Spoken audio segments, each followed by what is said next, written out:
போராடும் பொழுது எது ரொம்ப பலம் இருக்கோ அதான் ஜெயிக்கும், எது பலவீனப்பட்டிருக்கோ அது தோற்றுவிடும். எல்லாருக்கும் தெரிந்த ரகசியம். இதை கேட்டுக்கொண்டிருக்க தேவஜனமே, உன் ஆவி பலன் கொண்டு இருந்தால் நீங்கள் ஆவிலே பிழைப்பீர்கள்.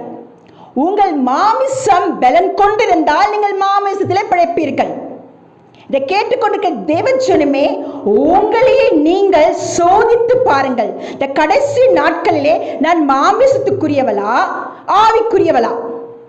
வேதம் சொல்லுகிறது, நீ எதை பலப்படுத்தி கொண்டிருக்கிறாய்? சபைக்கு சொல்கிற ஆத்துமாவே, சத்தியத்தை நன்றாய் அறிந்து கொண்டிருக்கிறாய், தியானிக்கிறாய். ஆனால் ஏன் உனக்குள் ஒரு போராட்டம்? ஜெபிக்க வேண்டும் என்று நீ காலை நேரத்தில் நினைக்கிறாய், இரவு நேரத்தில் ஜெபிக்கவில்லை என்று அறிக்கையிடுகிறாய்.